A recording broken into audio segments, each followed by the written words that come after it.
So our topic today is about physical properties of a solution. And before we proceed to that specific topic, let's have a short recall or recap about the classification of matter. As you know, matter has a mass and occupies space and therefore can be classified as a pure substances and a mixture. And here, you can see in this diagram, mixture has three types. We have heterogeneous, homogeneous, and we have the colloid or dispersed particles. And we have here in homogeneous mixture, we have solution. And solution is composed of a solute and a solvent. And a solute is any substances that can be dissolved in a solvent. And we know solvent, and we know the universal solvent is a water. But okay, so now let's go to the physical properties of solution. So solution again has two components, the solute and the solvent equals solution. So here again that the solute plus the component to which is our solvent can be either a gas, a liquid, and a solid. So in our topic here, the most used is the liquid or the solvent, or the liquid or the water, or the water. So these are the different types of solutions. We have gas to gas, and the resulting solution will also be gas, and therefore that is an air. And we have gas and liquid. The resulting solution will be liquid, and that will be our soda water. And we have carbon dioxide in our water. Let's know later on how this carbon dioxide in this water can form formation of bubbles. We have gas and solid. The resulting solution will be solid. We have here helium gas in palladium.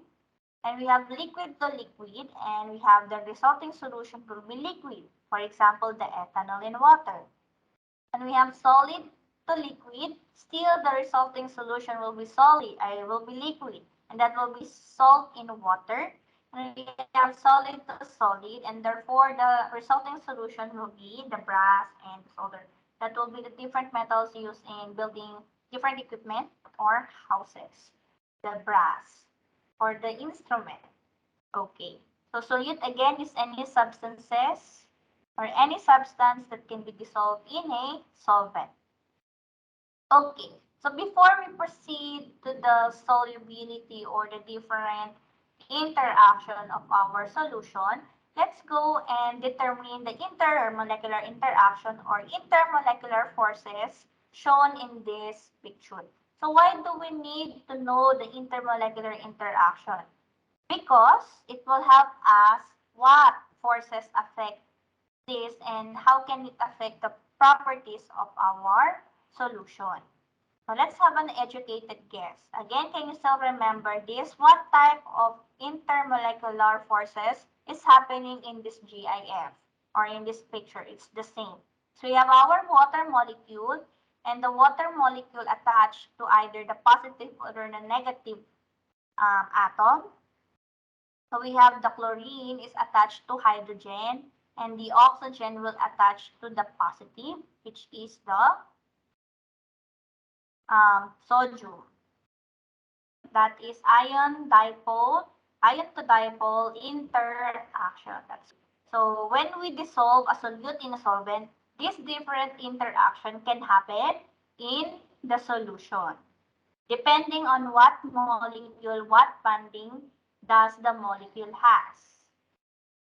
Okay, and because of this, we have different types of interaction in a solution, and we have a solvent-solvent interaction, we have solute-to-solute interaction, and we have solute-solvent interaction. In this picture, that is a solute-solvent interaction because the sodium and the chlorine dissociate into ion. And this water molecule attached to the hydrogen attached to the anion because hydrogen is a cation and the oxygen which is an ion will attach to the sodium and therefore it will dissociate. That is why dissolve can be dissolved in water. So that is the solute-solvent interaction. We also have a solute-to-solute interaction, meaning this interaction between the salt or the table salt, the NaCl. So when they form crystal formation, therefore we can see a solute-solute interaction. And then if we see a solvent-solvent interaction, meaning that the water molecules will bind to each other, therefore they will interact more with each other than the solute. So therefore we have a solvent-solvent interaction. For this topic class, we will focus more on the solute-solvent interaction. And because of that, that is called the solvation process. So this is a process in which an atom or a molecule of a solute is surrounded by solvent molecules when or which the water is solvent. So if our solvent is water, therefore, that is what we call a solvation process. So commonly here in our topic, we will use solvent, water as a solvent. And we have 3 steps for this using the heat. So if we add heat to our solution, so therefore, there will be a separation of solvent molecules. 2, the separation of solute molecules. And 3, the mixing of solute and solvent molecules. And that will be the heat solution. So heat solution, we have here the separation of our solvent molecules. And step 2, we have our solute.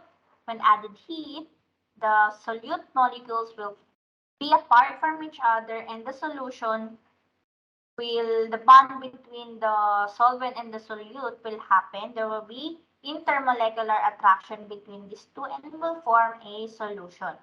Then this solution is called homogeneous solution. For example, this is the heat of solution.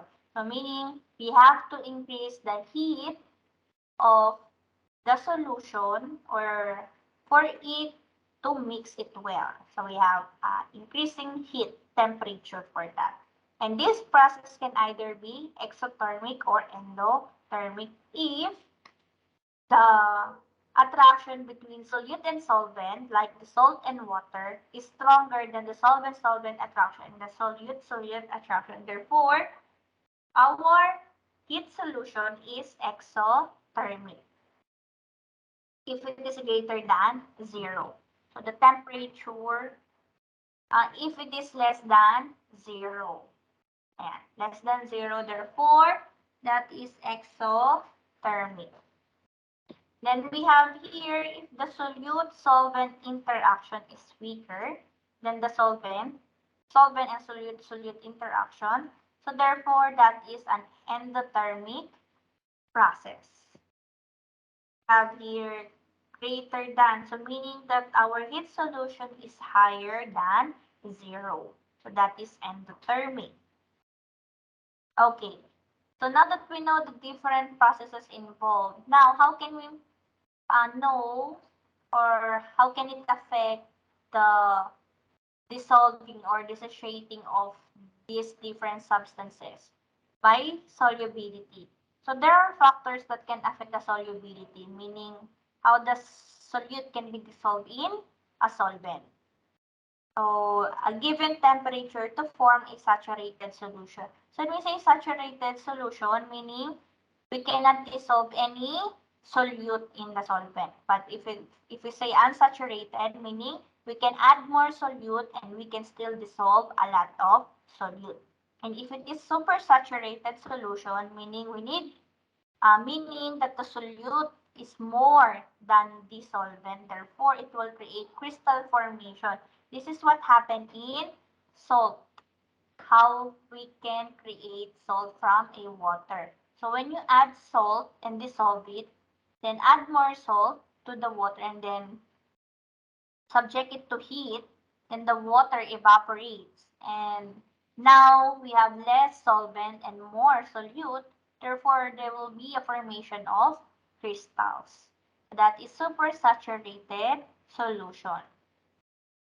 So this one process is different from precipitation. Precipitates will just a small formation of solids here. And when we say crystallization of crystals, meaning a block somehow has a shape of like a cube, a 3D dimensional shape. Okay, there are different factors that affect solubility, and these are the nature of solute and solvent. Remember the term like dissolves like. And if these two are the same, therefore they will dissolve faster. Next is the polarity of the substances. Remember our first topic, which is the nonpolar and polar. And these two can be found only in covalent bonding. So how? For example, we have a salt and a water. Salt is an ionic bond, and water is a covalent bond. So therefore, they can be dissolved, but it is not fast. But if you subject it to heat, a higher temperature, because the bonding between the salt will be broken down, and then more water molecule can attach to the sodium and then the chlorine. So therefore, it can be dissolved faster. And then if we have a polar to a polar interaction like the sugar and the water, so therefore, the sugar can be dissolved faster because there are two polar. So they are alike. So we have temperature again. If we increase the temperature, therefore the solubility will increase. And if we have pressure also, if the pressure also increase, then we can also increase solubility. For example, here the tight cup, this is a closely tight cup of a Coke. Then, meaning inside here, we have an increasing pressure. And then if we open it, you will hear tss, meaning that the pressure inside will now decrease. So if we have a decreasing pressure, now the carbon dioxide will create a bubble formation. Okay, so let's apply what we learned. The factors that affect solubility, the saturation, and also the solution. How? For example, we have here iodine. And the question is iodine more soluble in water or in carbon disulfide? So let's analyze first the different molecules, the bonding that they have. If we have iodine here, and iodine, as we know, is a diatomic molecule, and diatomic molecule is bonded by a covalent bond. And here, if it is a diatomic molecule, what type of covalent bond is that? Is it a nonpolar or a polar covalent bond? Can you write it in the chat box? It is a nonpolar covalent bond. So why it is a nonpolar covalent bond? Because we have equal sharing of electron. And iodine and bonded to iodine will have this equal sharing of electrons. Therefore, we'll have a nonpolar covalent bond. Next is water. Water is the most commonly used example here in our chemistry. So therefore, we know that water has a covalent bond. And in our previous discussion, water is a what? That is a polar covalent bond. And how about carbon disulfide? So still we know it is a covalent bond because of two nonmetal. And two nonmetal means covalent bonding. And here, if we have covalent bonding, still we need to identify if it is a polar or a non-polar bond. Here, we can use the Pauling scale. If the Pauling scale or the Pauling unit is less than 0.5, therefore, that is a non-polar. But remember, we can cancel the dipole moment. So sometimes in Pauling scale, you will have an answer of more than 0.5. Therefore, you can have a polar covalent bond. However, if you look at the geometrical structure or the figure, you have C and the sulfur, you can see that we have here the direction and the magnitude are the same. So therefore, we will have an equal sharing of electrons. And if we have this equal sharing or linear arrangement or geometry, so therefore, our covalent bond is what? Non-polar covalent bond. Now, let's have a short recap about the factors that can affect solubility. And remember, we have here the nature of solute and solvent. Like dissolves like. And from the term like dissolves like, and as we know, iodine will be your solute, and your water and your carbon disulfide will be your solvent. Then, which solvent does the iodine will be more soluble? Is it water or carbon disulfide?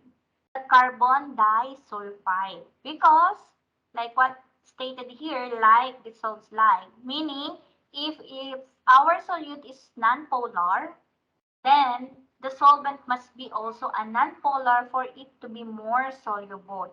Still, iodine can be dissolved in water, but it can be dissolved more in carbon disulfide. So iodine is more soluble in carbon disulfide than water. So polar to non-polar to non-polar. So this is how we apply the like dissolves like in analyzing this question. So iodine is more soluble in carbon disulfide than in water. Now let's go to the concentration unit. The amount of solute present in a given amount of solution, therefore, can be used in quantitative study. So this concentration unit test is really important for us to create a perfect reaction, a perfect solution. Because sometimes too much of a solute or too much of a solvent can affect the solution, therefore can either be toxic. If you are, for example, creating a antibiotic, so you have to read the direction. How many ml or how many milliliters do you need for you to dissolve the powder? So that is why we have to know the concentration. So first is percent by mass. So when you say percent by mass, it is the ratio of the mass of a solute to the mass of the solution, which will be multiplied by 100%, like this. So let's try this equation. Formula.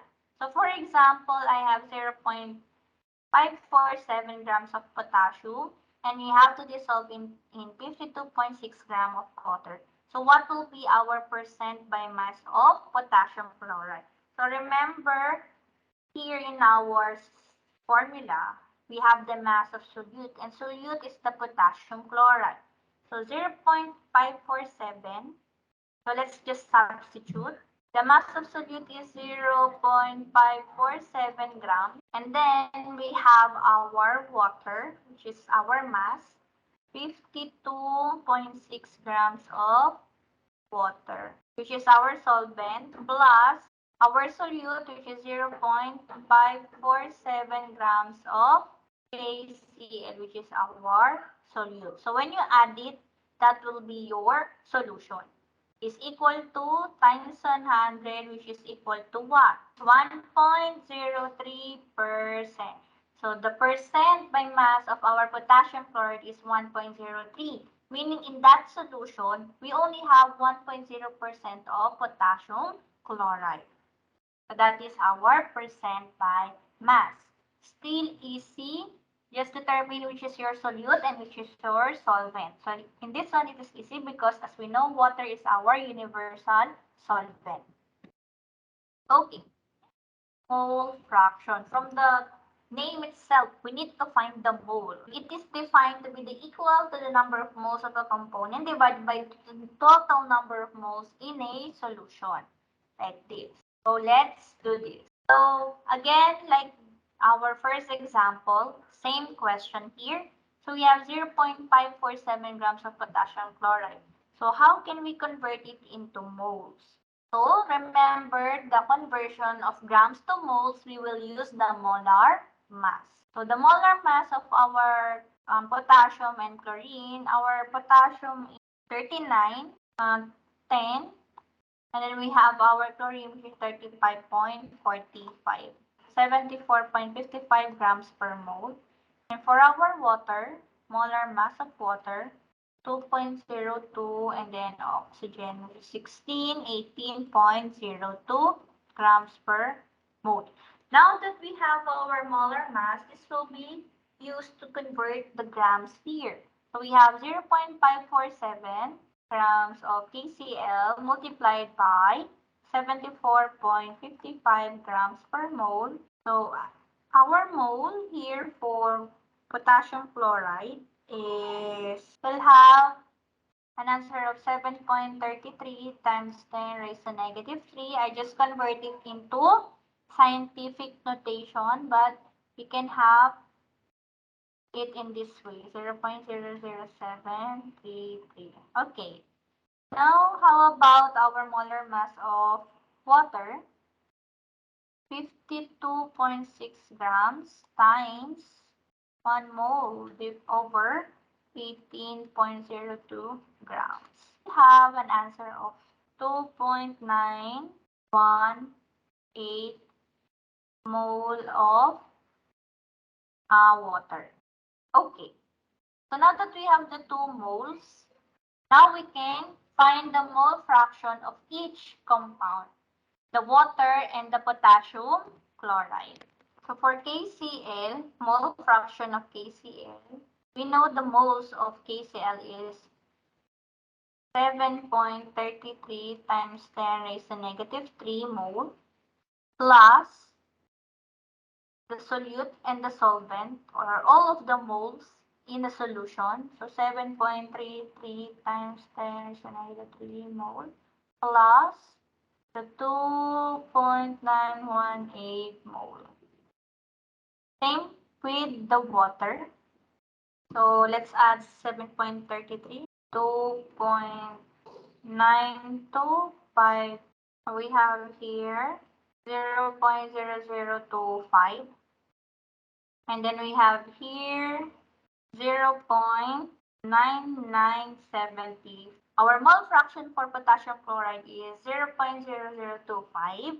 And for water, we have 0.9975. So that is mole fraction. The next is molarity. So when we say molarity, that will be the moles of solute per liter of a solution. So moles of solute over the liters of solution. So we have here a solution is prepared by dissolving 50 grams of NH4Cl into enough water to make 500 milliliter of solution. Therefore, you mix 50 grams to 500 ml of, to make a 500 ml solution. So here, to calculate the molarity, first we need to find the moles of solute. And we know solute is NH4Cl. And it is 50 grams. Again, we need to find the molar mass. NH4Cl, so 4.04, 35.45. And for nitrogen, it is 14. So when you add it, that will be 53.49 grams per mole. So now that we have the molar mass, now let's convert it. 50 grams to moles. So 50 grams times 53.49 grams and 1 mole of ammonium chloride. NH4Cl equal to 0. Thank you also, Mapri. So 0.93. Very good. So our mole for ammonium chloride will be, thank you also, John, 0.93. So now that we have the moles of solute, now we can find the molarity. So the moles of solute is 0.93 mole over the liters of solution, and we have here 500 ml. We need to convert it into liters, and when we convert it into liters, we divide it by 1,000. So we will get a 0.5 liters. 0.5 liters. So when you divide it, 0.93 divided by 0.5, and that will be your molarity. So 1.86 molari. Now, how about molality? So different spelling, different unit, but same letter of unit. But one is capitalized and one is small letter. So in molarity, that is a big letter M. And in molality, L, molarity is small letter M. So the difference between these two, molarity is 4 liters and molality is 4 kilogram. So solute per kilogram of a solution. So in this example and in our next topic, molarity is used because it is more precise, less error, because we are computing for solute and solvent, because we need to know the interaction between the solute and the solvent. So molarity is the moles of solute over the mass of solvent. For example, so we have here the sulfuric acid, which is 24.4 grams, and mixed with 198 grams of water. Okay, the molar mass is already given, so it is 98.08 grams. And here, in mass of solvent, we need to convert it into kilograms. Remember, we always need it to be in kilograms and liters. Remember that, and do not forget it. Once you complete it and will not change the unit into kilogram or liters, you will be wrong. So 0.198 kilogram. Okay, let's find the moles of solute, which is the sulfuric acid, H2SO4, 24.4 grams times 98.09 grams per 1 mole. So our answer is, it is 0.248 mole or 0.25 mole of sulfuric acid. So now that we have the mole of solute, now we can find the molality because we already have the mass of solvent. Molality is equal to 0.24 or 0.25 divided by 0.198 kilogram. And therefore, we will have an answer of is 1.26 m. Small letter m. For molarity, we have big M. And for molality, we have small letter m. Okay, thank you, John. You are also correct. And Honey May, okay, Mapril, Jereen, Hannah, and John. Thank you. You are all correct. Okay, so 1.26 m. Now that we know how to find the different concentration unit, let's have a combination of units on how to solve this one. So we have a density of a 24.5 m. So we have a big letter M, meaning that is a molarity. Let's analyze first the problem. So our molarity is 24.45 mole over liter. Then, it is the molarity of a methanol. So, it is aqueous, so liquid methanol. And the density of this methanol is 0.976 grams per milliliter. Also methanol. And again, when you need to find the molarity is equal to the number or the moles of solute over the mass of solvent. Okay, so the mass of solvent is not yet given, so therefore we need to find it here. So first, let's convert this density into mass. So that this will be the mass of methanol. So here we have grams per milliliter and we don't want it. We need to convert it into liters because we are talking about molarity and molarity needs to be in liters. So to convert it, so 0.976 grams per milliliter times. So now that we have the grams per liter, our next step is to find 976 grams per liter is the mass using this density. And density, as we know, is equal to mass over volume. And here in a solution, it is in constant of 1,000 or 1 liter, sorry. 1,000 ml or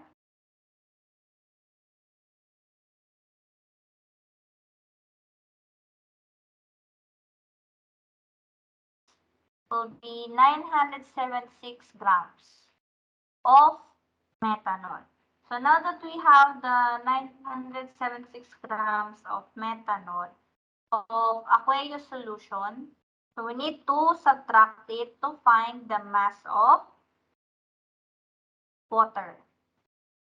So to find the mass of solute, we need to use the 2.45 mole and convert it into gram.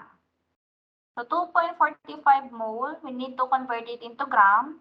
Then we need to subtract it by 976 because this molarity is the grams of our methanol, which is our solute.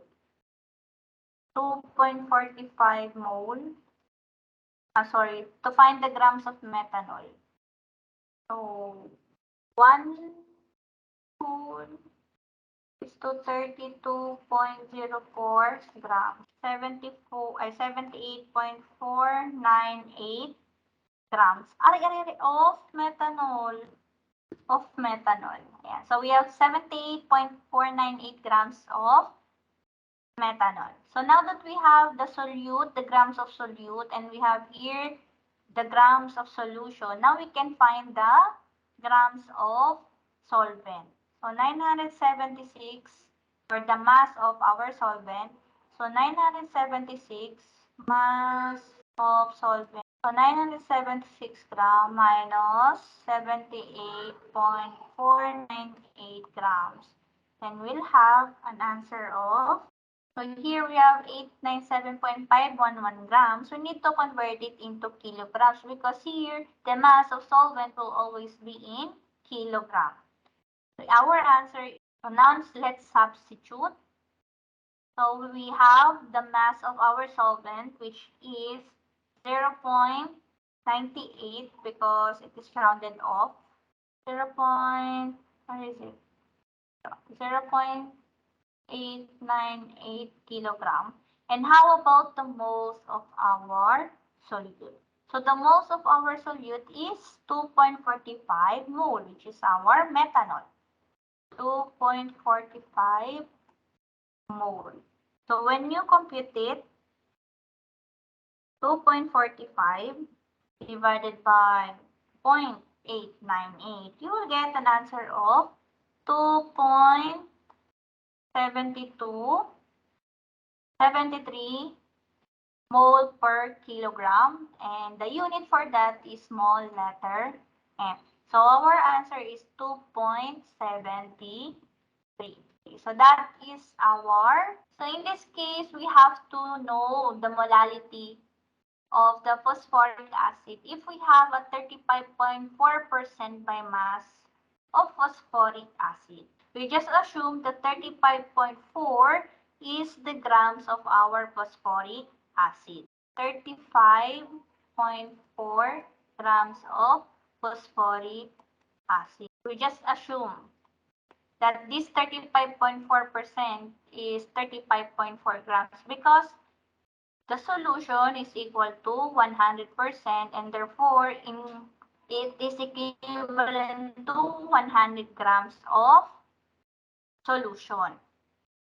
if we have 35.4 grams of phosphoric acid, which is solute, now let's find the solvent. And how do we find the solvent? Again, the grams of solution is 100. So 100 grams minus 35.4 grams, it is 64.6 grams.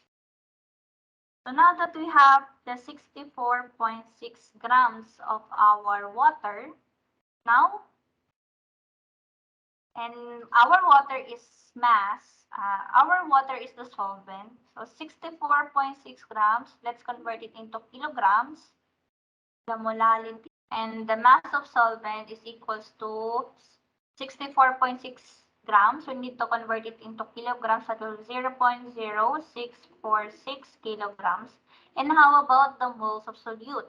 And we know that 35.4 grams is the solute, the grams of our solute. Now let's convert it into moles. So 35.4 grams of phosphoric acid. And the molar mass of phosphoric acid is 97.99. So 97.99 grams, 1 mole. So our answer is, or 0.361 mole of phosphoric acid. Now that we have the mole of solute, now we can find the molality. So 0.361 mole. We'll have an answer of 5.59 molality. Small letter M. Unit. Let's go to colligative properties of non-electrolyte solution, meaning that the different factor that can affect the solubility or the solution. So for example, again, the colligative properties of non-electrolyte solution, it is a property that will depend only to the number of solute particles in a solution and not on the nature of the solute particles, meaning the number of solute, not the nature of solute. For example, the salt and the water, we just want to know the number of solute particles and not the nature. Is it ionic? Is it apolar? Will it be dissolved in other solvents? So that is not what we want to find out, but we just need to know the number of solute particles. We have a vapor pressure lowering, and in vapor pressure lowering, we have that if a solute is non-volatile, meaning that the vapor pressure does not have a measurable vapor pressure, the vapor pressure of its solution is always less than that of the pure solvent. So meaning that our vapor pressure of solution is less than that of the solvent, pure solvent. So we need to subtract it later on. So how can we apply it? Here we have our Rolle's law, which explains that the vapor pressure of a solvent over a solution, which is P1, is given by the vapor pressure of the pure solvent, which is either water, and the mole fraction of the solvent in the solution. So meaning you just need to find the solvent here. Okay, more on solvent. For example, this is our equation. P1 is equals to x1 times P1. So our question is, we have to calculate the vapor pressure of a solution made by dissolving 218 grams of glucose, and the molar mass is 180.2 grams per mole in 460 ml of water at 30 degrees Celsius. So what is the vapor pressure lowering? So what is the required vapor pressure for us to have this vaporization of our solvent?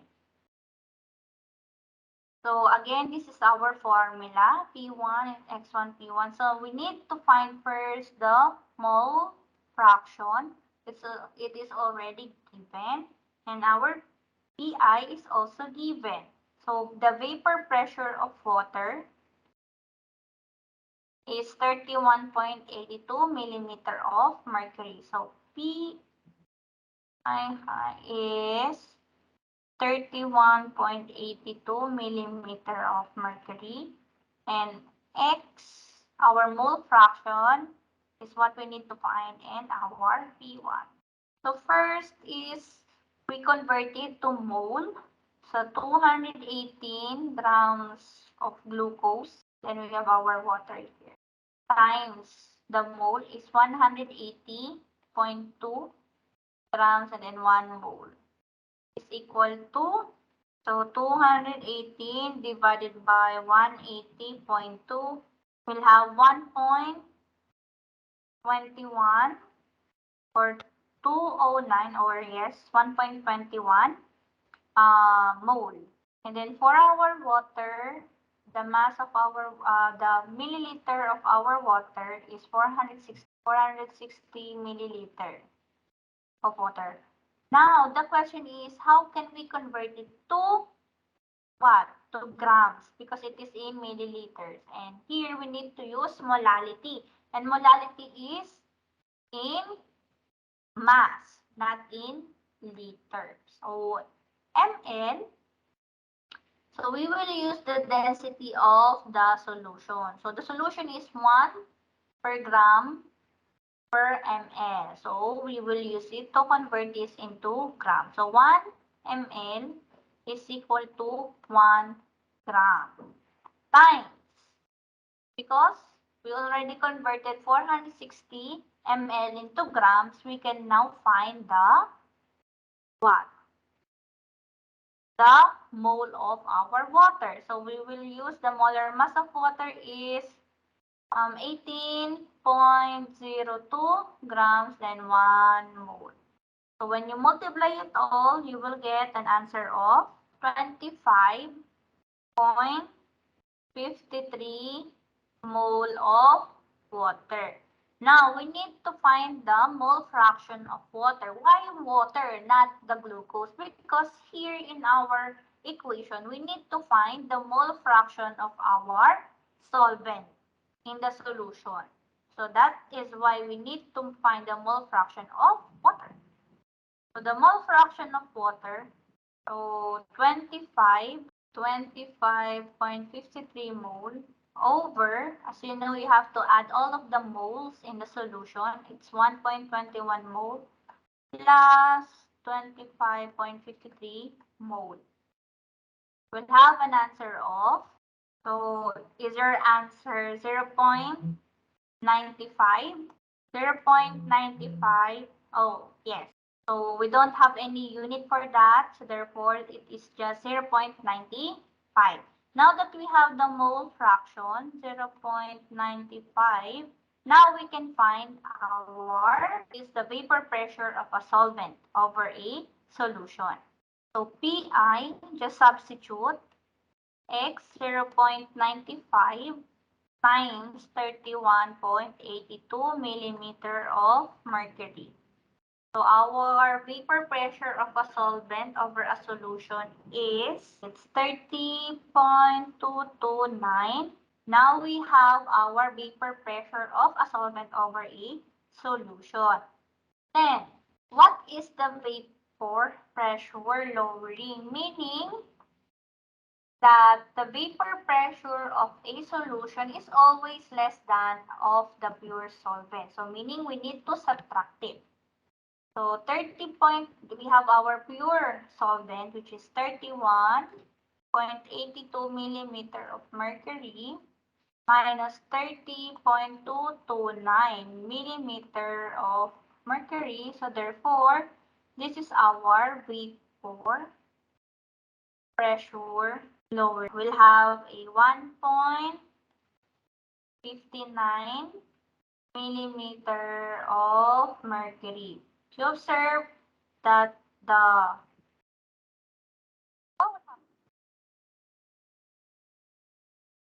vapor pressure of a solution is always less than that of a pure solvent. So this is the pure pressure, vapor pressure of our solution. So it's 1.59 millimeter of mercury. So to another properties, which is the boiling point elevation, which is defined as the boiling point of the solution minus the boiling point of the pure solvent. Same. So the boiling point of a solution is the temperature at which its vapor pressure is equal to the external atmospheric pressure. So here is the 1 atm. So meaning that the vapor pressure is equal to the atmospheric pressure. And because the presence of a non-volatile solute lowers the vapor pressure of a solution. So when we have a low vapor pressure solution, then it can affect the boiling point of a solution. So for example, here we have our temperature, and you can observe that in the boiling point of water, and we know the boiling point of water is 100 degrees. And here, the boiling point of our solution is higher. Why it is higher than the boiling point of water? Remember, a solution is or has two components, the solute and the solvent. And we have other substances in that solution, meaning they also have different boiling point. And to have these two components dissolve or vaporize, we need to increase the temperature. Thus, we also have increased boiling point of our solution. And here for our freezing point, we also have our lowered freezing point of solution. And because same process, we have other substances in there, and that substances require lower temperature for it to freeze. And because there are a lot of molecules and different molecules, it requires energy also for it to be formed. This is our boiling point elevation, and this is the boiling point of the solution minus the boiling point of the pure solvent. This is the pure solvent. So because of that, the boiling point of the boiling point of our solution is if greater than the boiling point of our pure solvent. Therefore, we will have a boiling point elevation, which is a positive quantity. And when it is a positive quantity, that value will be proportional to the vapor pressure lowering. So meaning if our vapor pressure is increasing, then therefore the boiling point elevation will also increase. So directly proportional. And therefore we have this formula. The boiling point elevation is equal to the molal boiling point elevation constant of our times the molality. And again, for the freezing point, I already explained it a while ago in the diagram. So it is defined as the freezing point of our pure solvent minus the freezing point of our solution. So you observe it is different because the freezing point of our pure solvent is 0. So therefore, we need a positive quantity for that. The pure solvent is bigger than the freezing point of the solution. And if it is in a positive quantity, therefore, it also proportional to the concentration of solution. That is why we have this molal freezing point depression times the molality. Okay, let's have an example. So if we have an ethylene glycol, it is a common automobile antifreeze. So it is a water soluble and fairly non-volatile, and meaning it doesn't have measurable vapor pressure. So we have to calculate the freezing point and the boiling point. And it contains 651 grams of the substance and 2,505 grams of water. So the molar mass of our ethylene glycol is 62.01 grams. So now that we have our molar mass, let's convert the 651 grams into moles. KFM. M, K, B, M. So Kf and Kb are already given here. The molar freezing point depression constant of water is 1.86. So our Kf is 1.86. And the unit of measurement of the molar freezing point depression is 186 degrees Celsius over M, molality. And for our boiling point elevation is 0.52 degrees Celsius molar. Times and times, we need to find the molality of our substance. Okay. So 651 divided by 62.01, 10.5 mole. And to find the M or the molality, we also have now our solvent.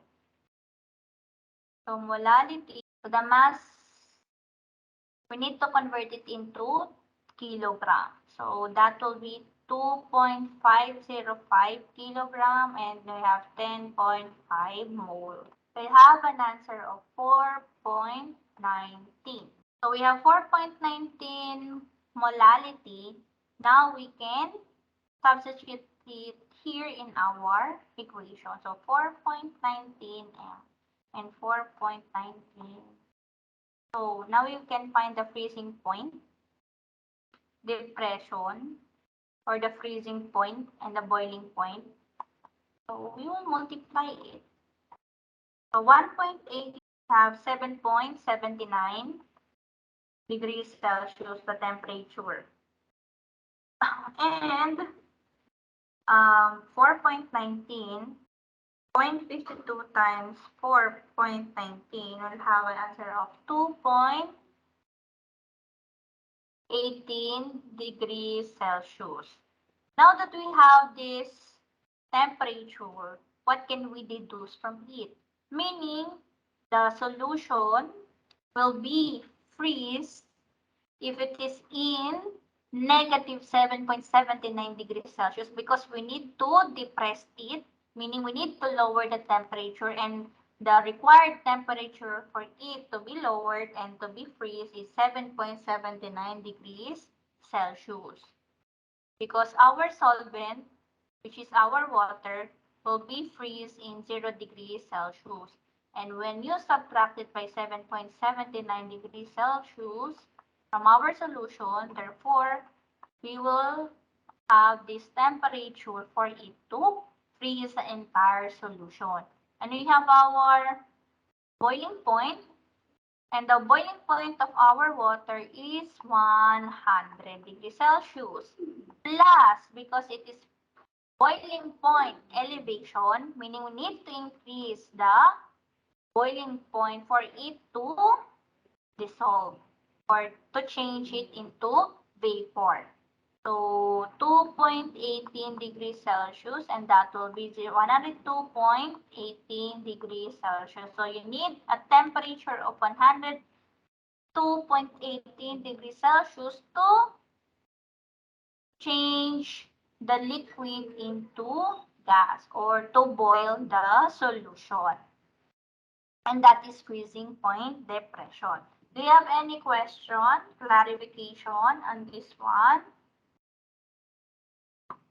Okay, so if none, let's proceed to other properties.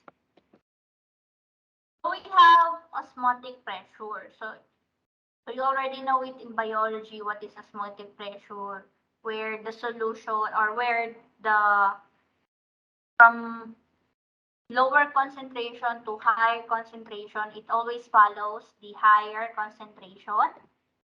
So it will pass through a porous membrane from a dilute solution to a more concentrated one. And we know cells have this type of pressure, the osmotic pressure. Here on the left side, it is isotonic solution. So the concentration are equal in outside and the inside of the cell are equal. And here we have hypotonic, meaning that the concentration inside the cell is higher, therefore, the other molecule will enter to the membrane. Thus, it will cause swelling of the cell. And here, it is hypertonic, and hypertonic means that the outside environment has a higher concentration. Therefore, the molecules or the concentration inside will go outside because it follows the higher concentration. Therefore, it will cause shrinkage. So this is hypertonic solution in the cell. And the osmotic pressure has a solution given by M, which is the molarity, R, which is the gas constant pressure, and T, we have our temperature. So this is the net transfer of solvent. So until it will have the higher concentration, and this osmotic pressure is the one who will stop this from happening. So to have it a balance concentration on both sides. Osmotic pressure is the one who the required pressure for it to be balanced, to the concentration to be balanced from outside and the inside. So here we have electrolyte solution.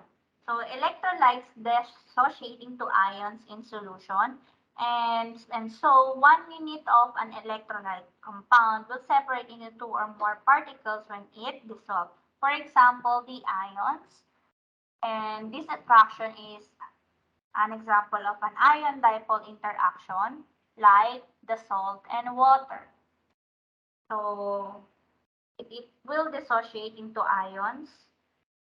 So the compound NaCl now will become an ion, a positive and a negative ion.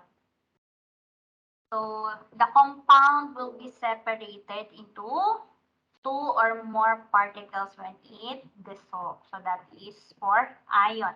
And for the colloid class, just we have a lot of particles here that are dispersed enough for it to scatter the light and will cause this Tyndall effect that you can observe that the light passes through this vial. So there is a bounce, there is a refraction in this um,